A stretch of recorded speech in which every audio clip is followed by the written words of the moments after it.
Please, Coco. I know we have a complicated history, but Jason needs your help. He's facing 10 years, my Uncle Robert said, his voice barely above a whisper in my office. His eyes, once filled with disdain when looking at me, now brimmed with desperation. I leaned back in my chair, letting the silence stretch between us. The irony wasn't lost on me. The same man who once told my adoptive parents that I would never amount to anything meaningful was now sitting before me, begging for my expertise. That's a serious charge, I finally replied, my voice measured and professional. Possession with intent to distribute is difficult to beat, especially with the quantity involved. Robert's shoulders slumped. He's a good kid who made a mistake. Your Aunt Denise hasn't stopped crying since the arrest. I nodded, remembering my aunt's kindness during family gatherings, the only one who made an effort to include me, even as Robert kept his distance. My name is Coco Bennett. I'm 32 years old and a criminal defense attorney at Pearson & Associates in Chicago. I specialize in cases that others consider impossible to win. My record speaks for itself. 23 not guilty verdicts in the last 5 years. What started as a childhood dream of justice has become my reality. When I was 7, the Bennett family adopted me after my biological mother passed away. They gave me opportunities I never would have had otherwise. James and Catherine Bennett, my adoptive parents, were wealthy, educated, and determined to give me every advantage. But not everyone in the family welcomed a little black girl into their privileged white world. Uncle Robert had fought against my adoption from the beginning. Someone from her background won't fit in with our family, he'd argued. It's not natural. The words reached my young ears despite the adults' attempts to shield me. Even at 7, I understood what he meant. My skin color and poverty were problems to him.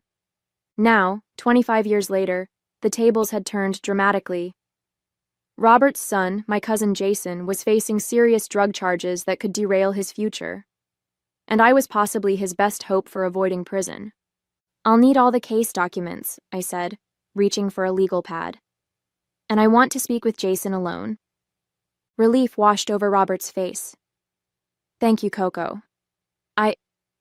We'll never forget this. As he fumbled with his briefcase to retrieve the papers, a news alert pinged on my phone. I glanced down and felt my stomach drop. The prosecutor assigned to Jason's case was Thomas Wells, an ambitious DA with political aspirations and a personal vendetta against me since I'd humiliated him in court last year. This wasn't going to be just any case. Wells would push for maximum sentencing, using every trick to win. I looked back at Robert, wondering if he knew just how complicated this situation was about to become. My journey to becoming the lawyer sitting across from Uncle Robert was anything but smooth. After the Bennett family adopted me, I worked twice as hard as everyone else to prove I belonged. My adoptive parents were supportive, but the extended family, particularly Robert, watched me with skeptical eyes, waiting for me to fail. At family gatherings, Robert would showcase his son Jason's achievements while barely acknowledging mine. Jason made the honor roll again, he'd announce proudly, then glance at me with a look that said, "Bet you can't match that." When I did match or exceed Jason's accomplishments, my successes were attributed to the advantages James and Catherine provide, rather than my own abilities. Despite this, I excelled academically. I graduated at the top of my high school class, earned a full scholarship to Northwestern University, and eventually graduated from Yale Law School. Each achievement was a personal victory, a step toward proving my worth not just to my family but to myself. My relationship with cousin Jason was complicated. 4 years younger than me, he wasn't openly hostile, but he absorbed his father's attitudes. At family dinners, he'd sometimes ask inappropriate questions. "Do you know who your real dad is?" Or, "Did you live in the projects?" His curiosity wasn't malicious, but it always reminded me that I was seen as different. As the years passed, I saw less of Robert and his family. My career took priority, and I limited family gatherings to major holidays. Robert seemed relieved by my absence. At my law school graduation, he offered a stiff "congratulations" before quickly moving away to speak with James about some business matter. I built my reputation as a formidable defense attorney, by taking on cases others deemed hopeless. My approach was methodical, exhaustive research, creative legal strategies, and a deep understanding of human psychology. I knew how to connect with juries, how to humanize my clients regardless of their alleged crimes. My success rate earned me recognition and a rapid rise at my firm. Through mutual acquaintances, I occasionally heard about Jason. He'd dropped out of college, was finding himself, and had fallen in with a questionable crowd. Robert never volunteered this information during family gatherings, though his proud announcements about his son had noticeably ceased. Last Thanksgiving, I overheard a hushed conversation between my adoptive mother and Aunt Denise. "We're worried about Jason," Denise had whispered. "Robert doesn't know what to do anymore." I didn't pry then, assuming it was typical parental concern over a young adult's choices. In retrospect, that conversation had been an early warning sign of trouble brewing. Trouble that would eventually land Robert in my office, swallowing his pride to ask for help. What I didn't know then was that Robert's attitude toward me hadn't softened with time. Just 3 months before his visit to my office, at my parents' anniversary celebration, he'd pulled James aside and said, "You did a noble thing with Coco, but wasn't it exhausting raising someone else's problem?" My father had immediately shut him down, but the comment made its way back to me through a well-meaning cousin. The words stung, proving that despite my accomplishments, Robert still saw me as an outsider, a charity case rather than family. The case file for Jason Bennett was worse than I'd initially thought. As I sat in my apartment that evening reviewing the documents Robert had provided, the gravity of the situation became clear. Jason had been caught with enough cocaine to trigger mandatory minimum sentencing guidelines. The evidence was substantial: drugs in his apartment, digital scales, baggies, and text messages that strongly suggested dealing. I poured another glass of wine and spread the police reports across my coffee table. The arresting officers had followed proper procedure. The search warrant was solid. No obvious technicalities to exploit. Thomas Wells would have an easy path to conviction unless I found something the police had missed. My phone rang, my adoptive mother calling for our weekly check-in. "How are you, sweetheart?" Catherine asked. "I'm fine, Mom. Just working late on a new case." "Robert told us about Jason's situation," she said carefully, "and that he asked for your help." I sighed. "I'm reviewing the file now. It doesn't look good." "Coco," her voice softened, "you don't owe Robert anything. Not after how he's treated you." The comment caught me off guard. My parents rarely acknowledged the tension between Robert and me, preferring to maintain family harmony. "What do you mean?" A pause. "James and I hoped his attitude would change over time, but we've heard things over the years. The way he talks about you when you're not around." My throat tightened. "Like what?" "It doesn't matter now," she backpedaled. "Just know that if you choose not to help Jason, we'll understand completely." After we hung up, I sat in stunned silence. All these years, I'd thought my parents were oblivious to Robert's subtle digs and exclusionary behavior. Instead, they'd been aware but had chosen not to confront it. Had they been protecting me? Or themselves from family conflict? The next morning, I met with Jason at the county jail. He looked smaller than I remembered, his confident demeanor replaced by fear. "Cousin Coco," he said, attempting a smile, "Dad said you'd help me." "I'm considering it," I replied neutrally. "But first, I need the truth. All of it." Jason's story unfolded haltingly. He'd started selling to support his own habit, which had begun during his second year of college. The arrest wasn't bad luck. It was the inevitable conclusion of choices made over years. "Does your father know about your addiction?" I asked. Jason laughed bitterly. "Dad doesn't believe in addiction. He thinks it's a weakness of character." That sounded like Robert. As our conversation continued, something shifted in me. Despite our history, Jason was family. And unlike his father, he'd never deliberately hurt me. As I was leaving, Jason called after me. "Why would you help me? Dad's been terrible to you." I turned back. "I'm not doing it for him." Driving to the courthouse to review the evidence firsthand, I called my investigator, Devin, and asked him to dig deeper into the case. I need anything that might help create reasonable doubt. While waiting for the evidence clerk, I ran into Thomas Wells in the hallway. "Counselor Bennett," he said with a smirk. "Heard you're representing your cousin. Family loyalty is touching, but this is an open and shut case. We'll see about that." His smile widened. "Robert Bennett's son. Ironic that he needs your help, isn't it? Especially considering what your uncle said during the Bar Association dinner last year." I felt a chill. "What are you talking about?" "Oh," Wells feigned surprise. "You didn't hear? He was quite vocal about how affirmative action helped certain attorneys advance beyond their qualifications. The context made it clear who he was referring to." Blood rushed to my face as Wells walked away, satisfied he'd landed a blow. I stood frozen, processing this new information. Robert hadn't just dismissed me privately, he'd publicly undermined my professional accomplishments, suggesting I hadn't earned my success. The evidence clerk called my name, but I barely heard her. I'd been considering helping Jason despite Robert's past behavior, but this was different. This struck at the core of my identity as a lawyer, the one thing I'd built entirely on my own. The next morning, I walked into my office to find Robert waiting. He'd brought coffee and pastries, an obvious attempt to curry favor.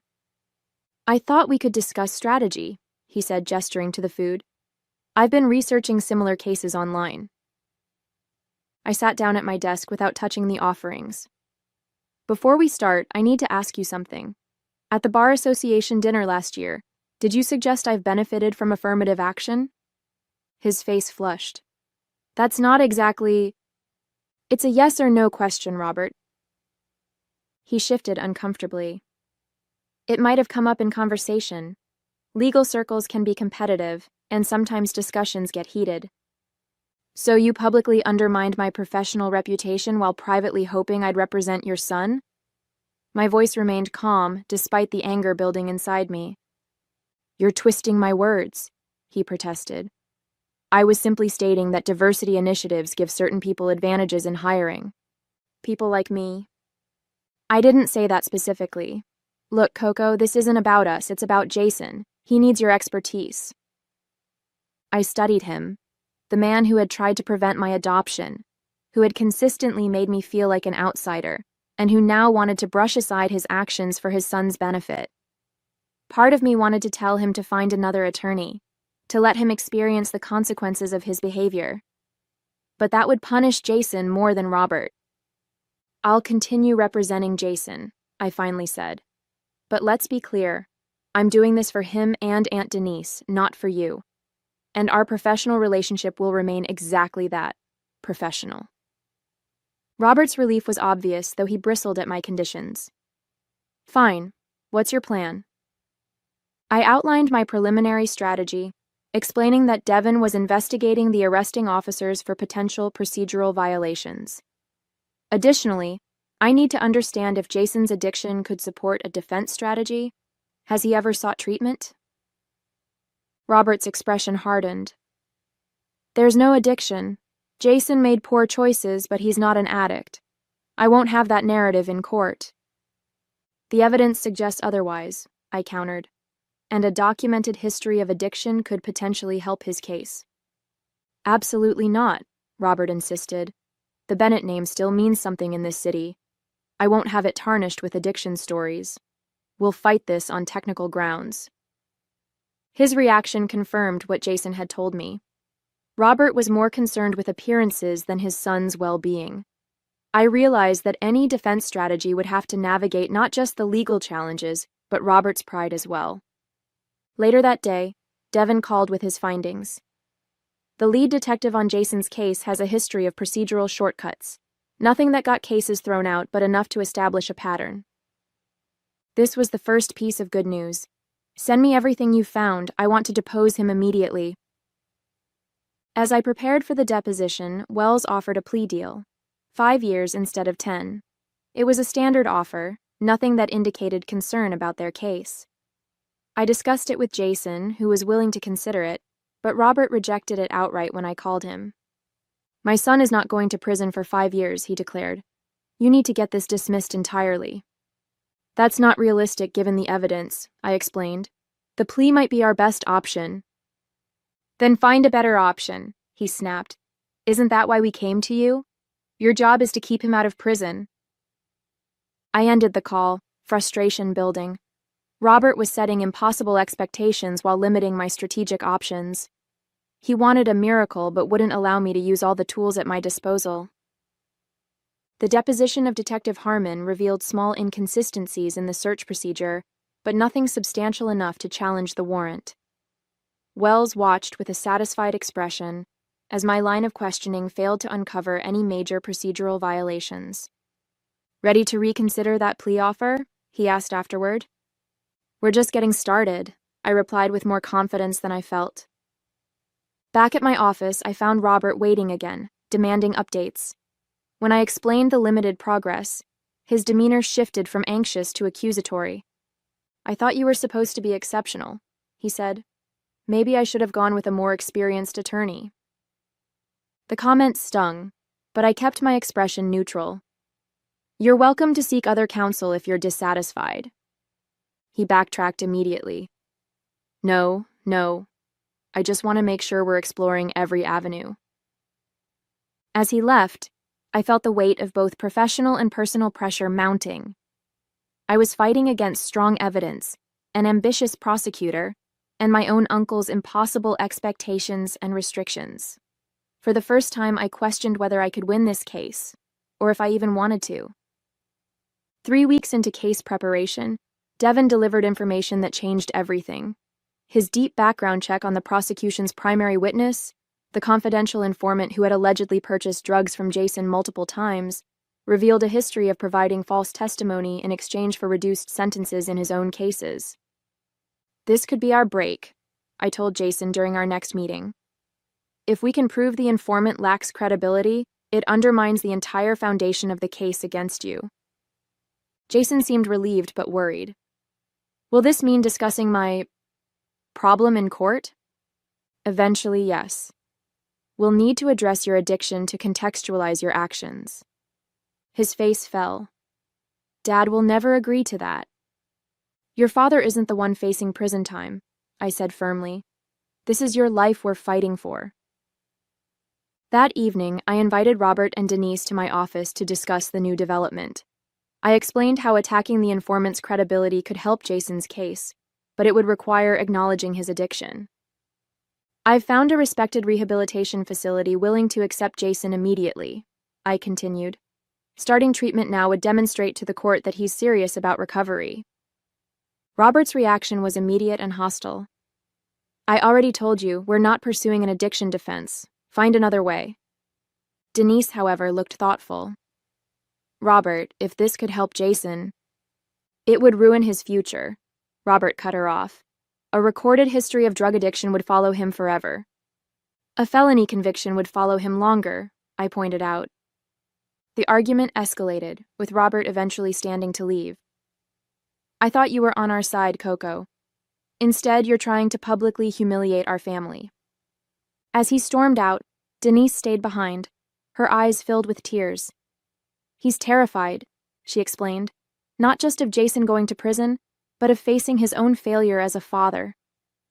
His pride is going to cost Jason years of his life, I said. Denise reached for my hand. There's something you should know. When you were adopted, Robert didn't just object because of prejudice. His younger brother, my first husband, died of a drug overdose a year before you came into our lives. Black market pain medications after a construction injury. The revelation landed like a physical blow. Why didn't anyone tell me? Robert doesn't talk about it, never has. He processed his grief by becoming rigid, judgmental. When James and Catherine wanted to adopt you, I think you represented another potential loss to him, another situation he couldn't control. This new context didn't excuse Robert's behavior, but it added complexity to my understanding of him. Still, it didn't change the reality of Jason's case, or the best strategy for his defense. The next day, Wells called with a revised plea offer, 3 years, with eligibility for parole after 18 months. It was better than the previous offer, but still meant significant prison time. When I relayed this to Robert, he rejected it again and threatened to replace me if I couldn't deliver a better outcome. Frustrated, I decided to meet with Jason alone. In the visitation room, I laid out the situation plainly. Your father is limiting our defense options. I believe we could get an even better plea deal if we pursue the addiction angle, possibly even probation with mandatory treatment. Jason looked torn. He's still my dad. I don't want to go against his wishes. It's your life, Jason, not his. After a long silence, Jason straightened in his chair. Let me talk to him. One more try. Later that night, my phone rang. It was Denise, her voice tense. Robert and Jason had a huge fight. Jason told him he's an addict and needs help, not prison. Robert said some terrible things. Jason has agreed to let you pursue any defense strategy you think best. The next morning, I filed motions challenging the credibility of the confidential informant and submitted documentation from a psychiatrist who had evaluated Jason, officially diagnosing his substance use disorder. When I informed Robert of these actions, he exploded. You went behind my back, after everything our family has done for you. Everything your family has done for me? I repeated, incredulous. You tried to prevent my adoption. You've questioned my abilities and achievements my entire life. Even recently, you've publicly suggested I succeeded only because of affirmative action. That's not... Let me finish. I cut him off. Despite all that, I'm still fighting for your son because he deserves a chance. But I won't let your pride dictate my legal strategy. Robert's face contorted with anger. I'm removing you from this case. I'll find an attorney who respects my wishes. That's Jason's decision, not yours, I replied, and he's chosen to proceed with my strategy. As Robert stormed out, I felt a strange mixture of liberation and anxiety. I'd finally confronted him directly after years of enduring his subtle digs and dismissals. But now the stakes were higher than ever. If my strategy failed, Jason would pay the price, and Robert would have new ammunition to question my capabilities. 1 week before trial, I received an unexpected call from the prosecutor's office. Wells wanted to meet to discuss the case. When I arrived at his office, his typically smug expression was replaced by one of calculation. Your motion about our informant has created some complications, he admitted. His history wasn't fully disclosed to my office. I maintained a neutral expression, though internally I was celebrating this confirmation of our strategy's impact. I imagine that affects your case substantially. It presents challenges, Wells acknowledged, which is why I'm prepared to offer a new plea arrangement: probation with mandatory inpatient rehabilitation, followed by 3 years of supervised release. One misstep, and your client serves 5 years. It was significantly better than previous offers, essentially no prison time if Jason remained committed to recovery. But something felt off about Wells's sudden flexibility. What's the catch? I asked. Wells smiled thinly. No catch, but the offer expires in 48 hours. After he left, Devin called with troubling news. The prosecution just added a new witness to their list, someone named Patrick Lewis. Does that name mean anything to you? It didn't until Devin explained further. Patrick had been Jason's roommate briefly during his second year of college, around when his drug use had started. This could either help our addiction defense or provide more evidence of dealing. Without knowing what Patrick would testify to, it was impossible to assess the impact. I tried repeatedly to reach Patrick but was unsuccessful. The prosecutor's office claimed they didn't have contact information beyond what they'd provided, which I knew was untrue but couldn't prove. With the clock ticking on Wells's offer, I arranged an emergency meeting with Jason and, at his request, both his parents. In my office, I explained the plea deal and the new witness situation. This is a good offer, I told them. Probation instead of prison, with treatment for your addiction. But we need to decide quickly. Jason seemed inclined to accept, but Robert remained skeptical. What if this new witness helps our case? We could potentially get a full dismissal. Or he could provide damaging testimony that strengthens their case, I countered. This is a bird in hand versus two in the bush situation. Denise spoke up. I think we should take the deal. Jason needs treatment more than he needs a legal victory. Robert turned to his wife, surprise evident on his face. It was perhaps the first time I'd seen her directly contradict him. The dynamic between them shifted visibly as she held his gaze without backing down. After a tense silence, Robert asked me, "What would you do if it were your child?" The question caught me off guard, not just its content, but the fact that he was genuinely asking my opinion.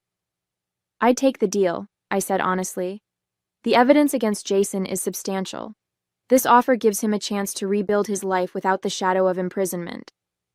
Jason looked at his father. "Dad, I want to take it. I need help, not a legal miracle."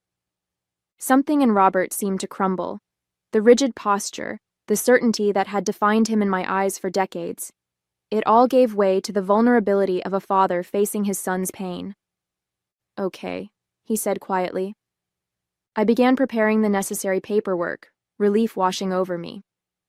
But that evening, Devin called again. "I found Patrick Lewis. He was arrested last night for possession. The same detective who arrested Jason brought him in." My suspicions flared. That's too coincidental. It gets worse. He's claiming Jason was his supplier in college. Says he has text messages to prove it. The revelation sent me reeling. If Patrick testified to this and provided evidence, it could torpedo our addiction defense. The prosecution could argue Jason had been dealing for years, making him appear more calculating than troubled. I spent the night reviewing every document in the case, searching for anything we might have missed. By morning, I had formed a desperate but potentially effective strategy. At the courthouse, before I could officially accept the plea deal, I requested a private meeting with Wells. "I know what you're doing with Patrick Lewis," I said without preamble. "The timing of his arrest, his sudden willingness to testify against my client, it reeks of coercion." Wells maintained his poker face. "That's a serious accusation, counselor." "It is," I agreed, "and one I'm prepared to raise formally if necessary. But first, I want you to see something." I slid a folder across the table. Inside were printouts of Detective Harmon's case history, specifically 3 instances where confidential informants had changed their stories after being arrested by him. "This establishes a pattern that could raise serious questions about your department's tactics," I explained. "Questions no ambitious prosecutor wants attached to his name during an election year." Wells's expression remained neutral, but I could see him reassessing. "What's your point?" "I want the original deal, probation with treatment, but with no contingent prison time if he relapses. Addiction recovery often includes setbacks. One failed test shouldn't mean 5 years behind bars." After a tense standoff, Wells agreed. Whether it was the strength of my argument or his concern about potential procedural misconduct allegations, he revised the deal.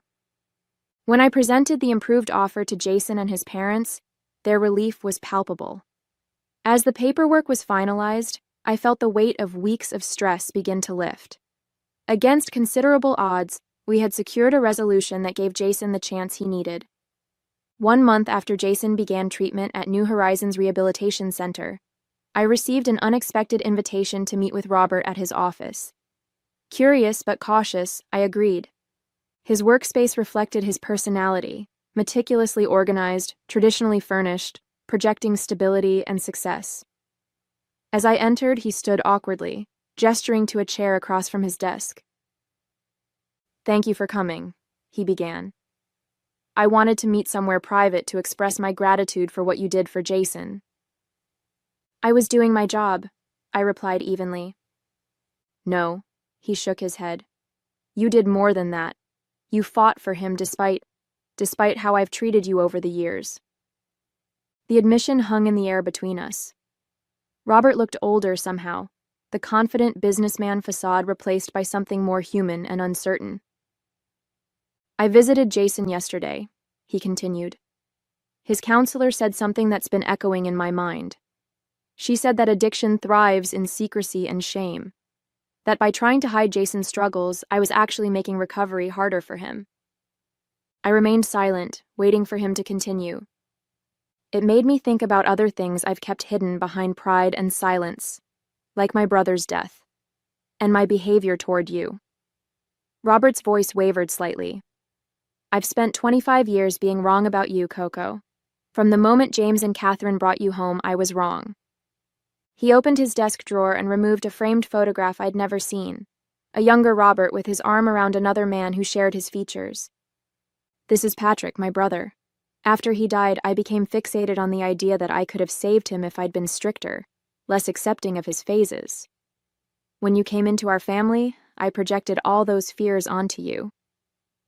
That explains some things, I acknowledged, but it doesn't excuse treating a child as if they're predestined to fail because of their background. You're right, he agreed, surprising me. There is no excuse. Only a flawed man who couldn't separate his fears from reality, who couldn't see that a brilliant young girl deserved every opportunity, regardless of where she came from. The courtroom had prepared me for many scenarios, but not for the sight of my uncle's eyes filling with tears. I was there when you graduated law school, he continued, sitting in the back. I heard them announce your honors, watched you walk across that stage. And do you know what I felt? Fear. Because your success challenged everything I'd convinced myself was true. He placed a wrapped box on the desk between us. This doesn't make up for anything, but I hope it might represent a new beginning. Inside was a beautifully crafted nameplate for my desk, Coco Bennett Esquire. Simple, elegant, an acknowledgement of my professional identity. I'm proud to share a family name with you, Robert said quietly, if you'll still claim us as family. The transformation in Robert wasn't immediate or perfect, but it was profound. Over the following months, as Jason progressed through his recovery program, Robert began his own healing journey. He attended family therapy sessions, confronting decades of unprocessed grief and rigid thinking patterns. Our family dynamics shifted. At holiday gatherings, Robert no longer held court with practiced anecdotes and subtle hierarchies. Instead, he listened more than he spoke, his newfound humility creating space for authentic connection. 6 months after our office meeting, I was offered a partnership at my firm, the youngest attorney ever to achieve that status. The celebration dinner, organized by my parents, included Robert and Denise. When my father proposed a toast, Robert asked if he could add something. 25 years ago, I made the worst mistake of my life by trying to prevent Coco from joining our family, he said, his voice steady but emotional. Thank God I failed. She has not only proven me wrong in every possible way, she has shown a capacity for excellence and compassion that humbles me daily. Jason completed his rehabilitation program successfully and enrolled in community college, studying to become a substance abuse counselor. During a family dinner celebrating his 6 months of sobriety, he pulled me aside. You could have used my case to get back at my dad, he said. No one would have blamed you. Instead, you gave me a chance to rebuild my life. That's what family does, I replied simply. My practice expanded to include more addiction-related cases, drawing on what I'd learned through Jason's experience. I established a scholarship for law students from underrepresented backgrounds, naming it after my biological mother. The first recipient was a young woman from circumstances similar to mine, bright, determined, and in need of someone who believed in her potential. Robert became one of the scholarship's most generous donors. When I asked him why, his answer was simple. I'm trying to balance the scales. As my professional reputation continued to grow, I often reflected on the complex journey that had brought me to this point. The painful history with Robert had ultimately made me more determined, more resilient, and perhaps more compassionate. I had proven myself not by seeking revenge, but by embodying excellence, and in doing so, had changed not just my own story, but Robert's as well.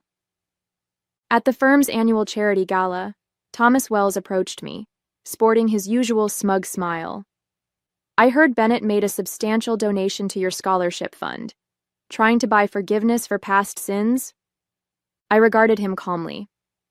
Family is complicated, Wells. Something you might understand if you focus less on winning and more on what justice actually means. As he walked away, Visibly unsettled by my response, I felt a sense of completion. The circle that had begun with rejection had transformed into acceptance, not through dramatic confrontation or elaborate revenge, but through the steady power of living well and offering grace where it wasn't deserved. The 7-year-old girl who had once eavesdropped on adults debating her worth had become a woman capable of extending the very belonging she had once been denied. There was a certain justice in that, quieter than courtroom victories, but ultimately more profound.